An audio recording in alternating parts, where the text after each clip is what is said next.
Alhamdulillah selesai. Dan alhamdulillah 5 tahun ini Jakarta tenang, teduh, damai, suasana kebersamaan ada. Motor udah boleh lewat Tamrin lagi. Motor udah lewat Tamrin lagi. Ya, ingat ya itu. Itu dampaknya pada UMKM loh, Iya. Mas. Saya tuh termasuk orang yang awal-awal merasa kebijakan Mas Anies di Jakarta ini bikin repot. Karena di Pasar Minggu tuh tadinya pada zaman Ahok tertib, tidak ada pedagang-pedagang. Cuma begitu Mas Anies udah boleh tuh, tapi ada jamnya. Jam 5 harus bersih. Sedangkan saya saat itu kalau berangkat kerja tuh jam 2 malam, masih syuting dini hari sama Mama Dede gitu. Saya kan dekat sama kelurahan sini juga sering ngobrol gitu. Saya tanya-tanya nih kenapa kok jadi berubah gitu. Mas Abdel ini cuma mau milih Mas Abdel yang jalannya tenang apa ribuan orang nggak bisa dagang. Jadi memang harus ada prioritas ya Mas ya. Membesarkan yang kecil tanpa mengecilkan yang besar, itu prioritasnya. Menguatkan yang lemah tanpa melemahkan yang kuat. Iya. Oke.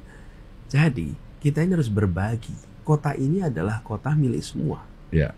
Oke. Dan ruang itu adalah ruang yang harus digunakan oleh semua. Iya. Manfaatnya dirasakan oleh semua. Iya. Kita harus mempertimbangkan faktor kesetaraan kesempatan. Tadi misalnya bicara tentang jalan untuk dilarang untuk motor. Iya. Saya ketika masuk di pemerintahan di DKI langsung saya minta berapa kendaraan pengantar ojek yang lewat Jalan Sudirman Tamrin tiap hari, delivery tiap hari. Tahu berapa Mas? 500.000. 500.000 motor. Pengantaran, bukan motor. Pengantaran. 500.000 Per delivery per hari. Oke, deliverynya apa? Makanan kecil, snack, makan siang. Itu dari mana? Itu dari industri rumahan seluruh Jakarta. Jadi ketika sebuah jalan itu ditutup, nggak bisa pakai motor, artinya hajat hidup rumah tangga yang punya usaha kuliner, usaha catering kecil-kecilan itu nggak punya akses pada apa? Pada pusat perekonomiannya Indonesia. Di mana adilnya? Jadi kita pengen bikin nyaman siapa? Yang naik mobil nyaman. Dan yang mau pada dagang, pada hidup. Terus sebentar, ini Republik itu siapa? Coba sekali-sekali datang ke tempat markasnya orang yang namanya dipasang di situ. Namanya Jenderal Sudirman. Itu datang ke markasnya di Pacitan sana. Terus lihat betapa sederhananya dan beratnya hidup dia ketika mempertahankan Republik ini. Itu cuma pakai dipan sampai dengan tikar, dan dia tidur di situ dalam kena TBC untuk bertempur demi Republik ini bertahan. Untuk apa? Untuk Republik ini bisa untuk semua. Sekarang namanya orang yang berjuang seperti itu, kita pasang di jalan paling lebar di Republik ini, dan jalan paling lebar itu mau dipakai hanya untuk mereka-mereka yang makmur? No way. Harus bisa dirasakan manfaatnya oleh semua, seperti nama orang yang namanya dipancangkan di tanah itu. Dan itu komitmen saya. Saya bilang, enggak, buka jalan itu, biarkan 500.000 pengantaran orang-orang kecil itu bisa mengantarkan ke tempat paling maju. Yang kedua, Jalan Sudirman itu dipakai hanya untuk mobil. Pernah jalan-jalan di Sudirman? Nggak pernah. Semua itu dipakai hanya untuk mobil masuk. Sepanjang lebar itu. Sekarang jadi trotoar. Artinya apa? Bisa orang jalan kaki. Sekarang silakan jalan kaki situ. Itu adalah satu contoh namanya complete street. Ini prinsip keadilan.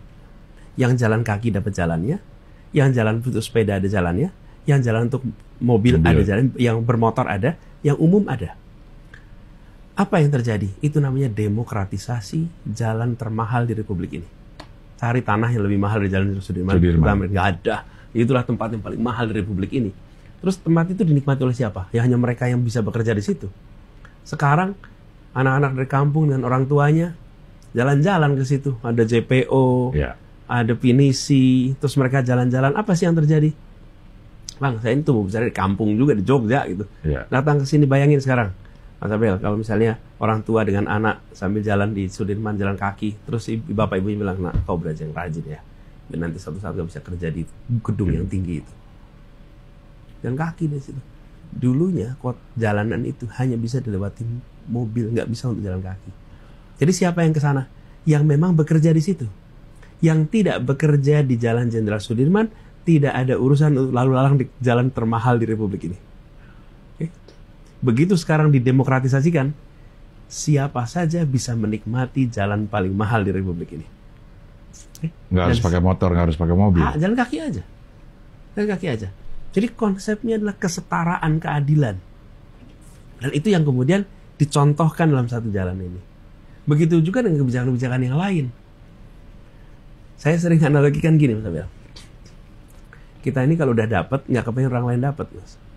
Kadang-kadang bukan nggak pengen, nggak mikirin. Nih, kalau kita datang acara, orang rebutan selfie. Ya. Wah, desak-desakan rebutan selfie. Setelah selfie, nanti setelah kita udah desak-desakan gitu, nanti ada yang bilang tuh, udah. Pak Anies capek. Udah selfie-nya, udah. Yang bilang gitu siapa? Yang udah foto. Yang udah foto. Iya. Nah, kita ini masuk ke Jakarta, semuanya pada naiknya bis zaman dulu. Ya kayak kita ini. Yeah. Numpang di keluarga, kemudian akhirnya sekarang dapat tempat. Ini kenapa generasi berikutnya mau pada nyari hidup di Jakarta, kita halang-halangin tuh. Demi kenyamanannya udah naik mobil yang hijrahnya generasi sebelumnya. Yeah. Kenapa yang generasi sesudahnya kepengen meneruskan dengan perjuangan yang sama? Jangan dong. Makanya waktu saya tugas di Jakarta, Kepala Satpol PP adalah anak dari pedagang kaki lima buah-buahan yang sering dikejar-kejar sama terantip. Jadi bisa merasakan tuh. Ya. Sebagai anak kecil yang bapaknya dulu dagang buah-buahan, kalau pulang ke rumah cerita dikejar-kejar terantip. Karena saya melihat ada pelanggaran itu ada dua jenis, Mas. Melanggar karena kebutuhan dan melanggar karena keserakahan. Nah, kalau melanggar karena kebutuhan harus diselesaikan.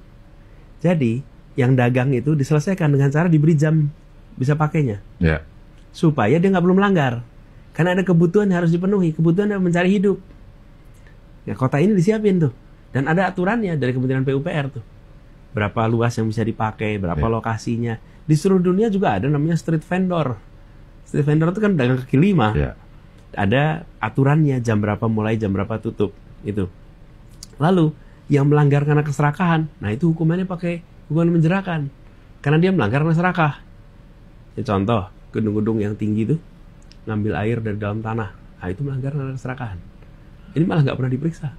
Tapi yang rakyat kecil, yang karena kebutuhan, kita ketat sekali tuh, difotoin, dilaporin. Rakyat kecil tuh. Nah ini yang kita coba ubah kemarin. Jadi prinsipnya adalah bagaimana membangun perasaan kesetaraan dalam memanfaatkan ruang di kota ini.